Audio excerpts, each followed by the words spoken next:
So after riding 5,800 kilometers on the Dempster, I put together a list of 6 things to consider to help improve your chance of success. But first, let me define success. Just reaching kilometer 0 of the Dempster is a significant accomplishment. Each and every kilometer on that route is an achievement. However, even with the best planning, the weather can stop you in your tracks. And those tracks could be deep, muddy ruts. But maybe, just ahead, the road is better. Just getting to kilometer 0 can be difficult, with washouts, construction, and fires.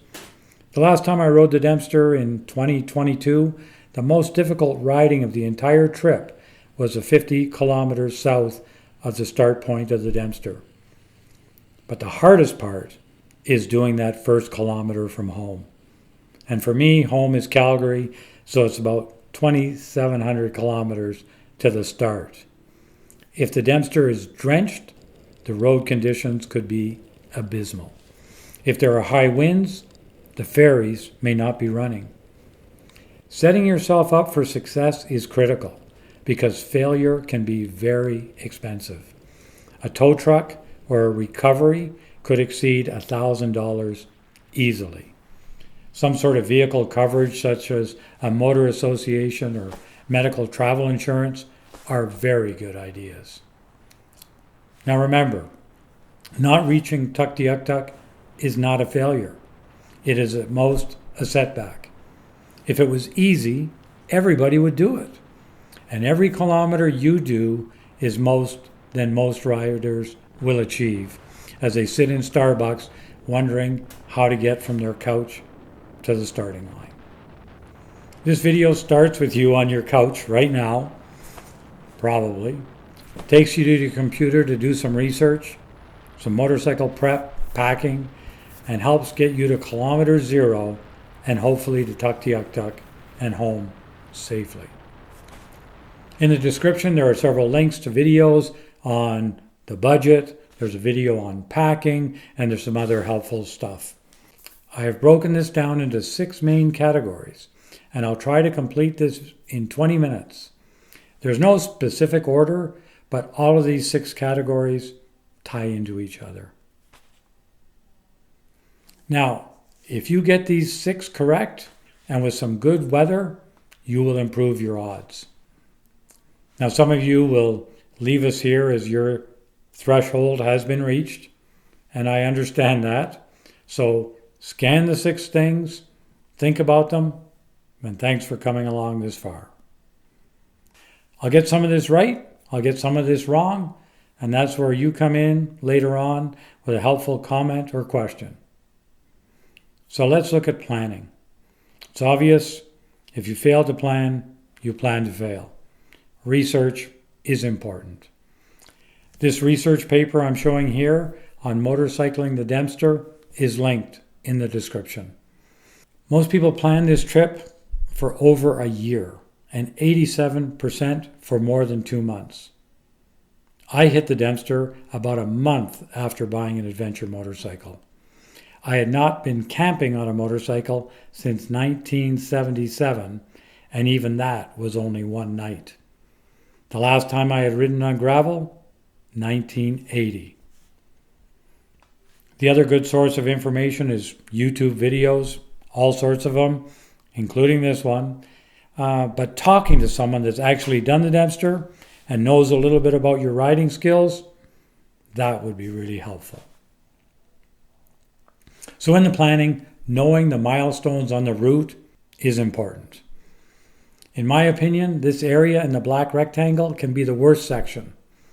And I roughly define the rectangle as kilometer 250 to kilometer 500, although any section of the Dempster can be treacherous. The best timing window is generally between June 15th and August 15th.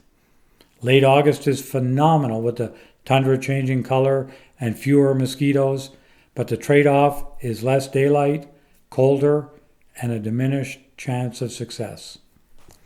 The Dempster could be done in 24 hours of solid driving if you time the ferries and fuel, but it's best to plan on at least 3.5 days. I would plan on 75 kilometers an hour average traveling speed, but I tend to be slow and steady. I've ridden at 30 kilometers an hour when it was greasy and 110 when it was dry. I simply cannot assess the changing road conditions very well above 85 kilometers an hour. So the key thing to remember is support. Rescue is very remote.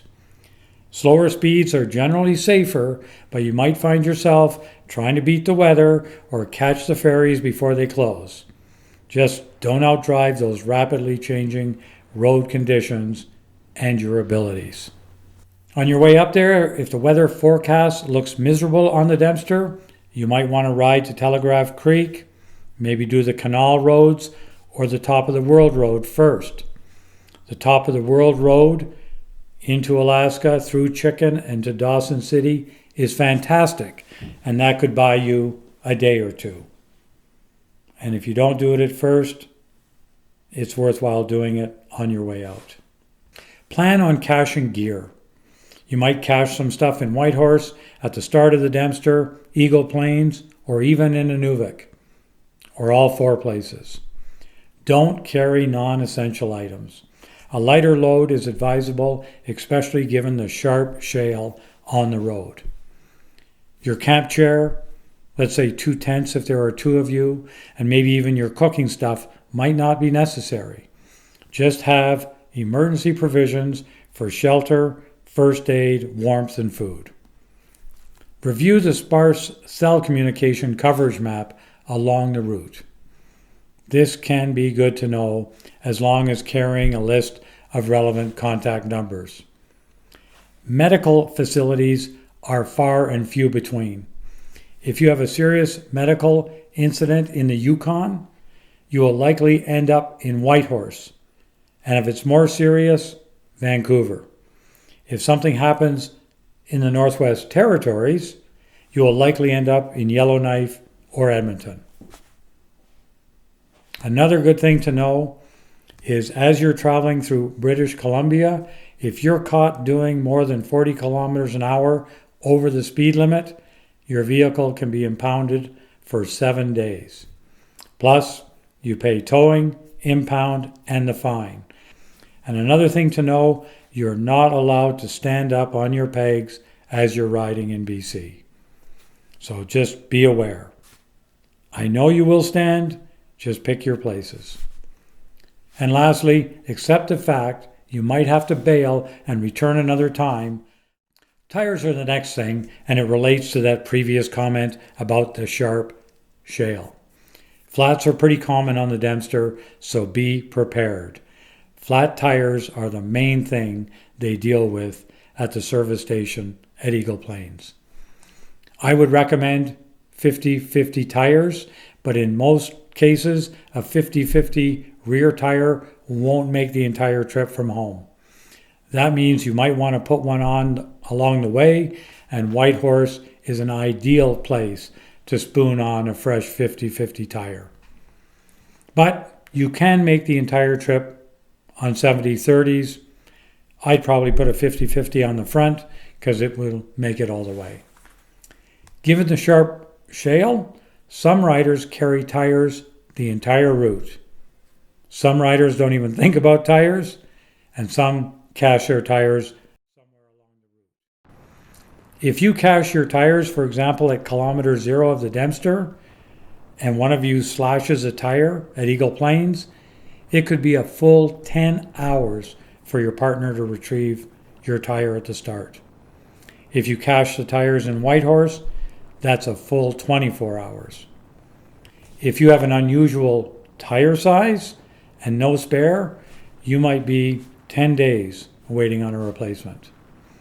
So for my trips, I've carried tires from Calgary. And on my very first trip, I had new tires shipped to Whitehorse and spooned them on there. I've cached tires in Whitehorse, kilometer 0, and at Eagle Plains. I'm not sure what would work best for you, but give it some thought. I would also consider removing your front and rear wheels before the trip. Break the beads on your tires. lube them, and reseat them. There's nothing worse than working on a tire that seems welded to the rim when you're in the middle of nowhere and you're trying to break the bead. Carry some or all of these: bead breakers, levers, compressor, Mr. Slime, gummy plugs, starter fluid, or tie straps to help set the bead, and of course a lubricant or some dish soap to help set the bead. So how about fuel? The longest segment is the first stretch on the Dempster, 370 kilometers. But is it really 370 kilometers? If you remember, I pointed out at kilometer 250, if the road is wet, this is an area it can start to be quite bad. If you have to retreat from kilometer 250, that means you need 500 kilometers of fuel to get out to the start. So you might have to continue that 120 kilometers to Eagle Plains to fill up to then retreat. And I can assure you that 120 kilometers will be the longest 120 kilometers you ever do. Even if you have to go back 15 kilometers to check on another rider that's either taking pictures, trying to take something down, fixing a flat, that adds 30 kilometers to the 370, and that can make all the difference. So I always carry 5 or 10 liters of fuel, but you might get away with just carrying a small container and a siphon hose. And if you end up doing the North Canal Road, that's a 500 kilometer trip, return trip with no fuel. Also, as part of your planning, know the fuel stops and their hours that they're open. And the same applies to ferries and food. Now here's an example of an adventure rider that's on the right track. Tires, fuel, and gear, and he's headed to Inuvik from Denver.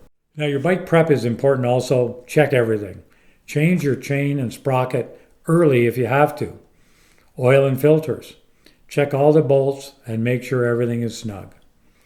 Then there's a few things you might want to add to your bike, and those include a fender extender for mud, a rad guard, some sort of headlight protector, fork protectors, and driving lights just for the visibility.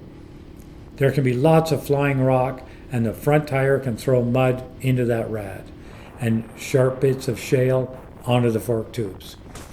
Many people even wax their bikes to protect them from the calcium chloride before the trip. And every morning, start your bike. Then clean off the signals and lights, and then load it. Then for rider gear, this is pretty self-explanatory, but good gear is essential. I saw one rider in some Frog Togs rain gear that was meant for camping, and it absolutely shredded at 100 kilometers an hour. And then he had no rain protection. Whereas my Frog Togs that are meant for riding, they've lasted me for 7 years.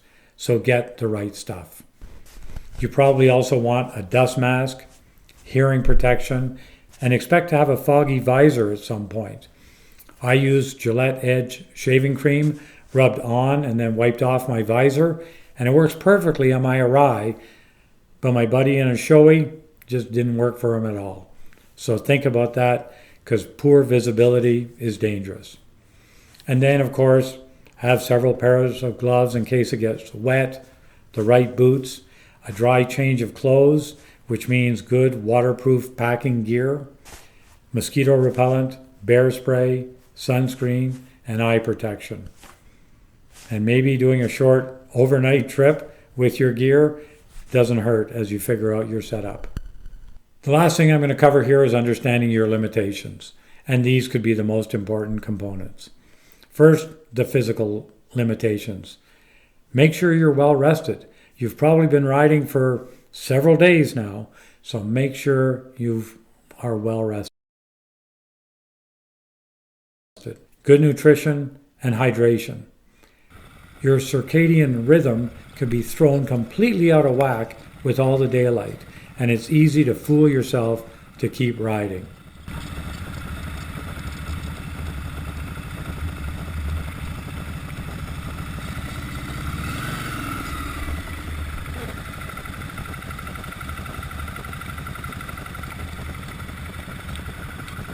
Then there's the mental limitations.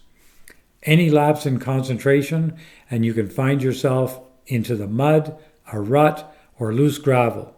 You can veer right off the road or drive yourself into the ground. This can happen even when you're paying attention. The road conditions change constantly and things become serious very quickly. A few moments of inattention can lead to a long-term regret.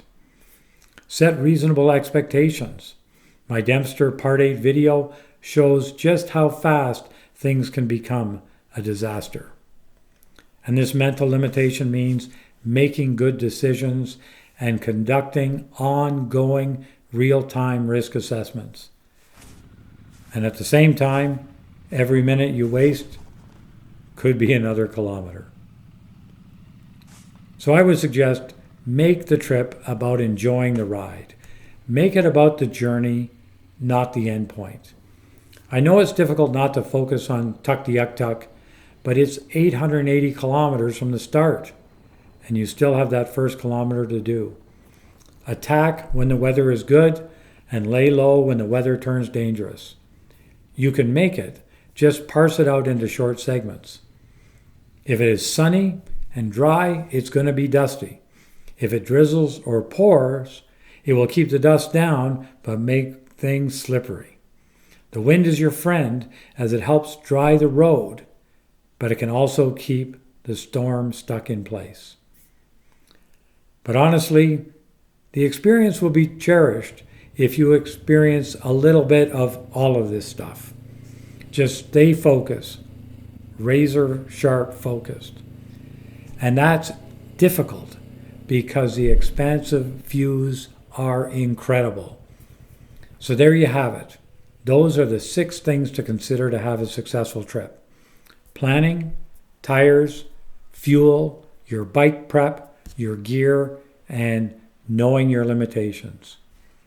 If it seems too much of an undertaking, maybe a friend will come along with a support truck. That could be a game changer for you and the tipping point between success and failure. And everybody should consider riding or driving the Dempster at some point. I've done it 3.5 times, and each trip was unique and memorable. Especially the half trip, where we got stopped at Eagle Plains with 4 feet of snow on the road ahead at the Northwest Territories border.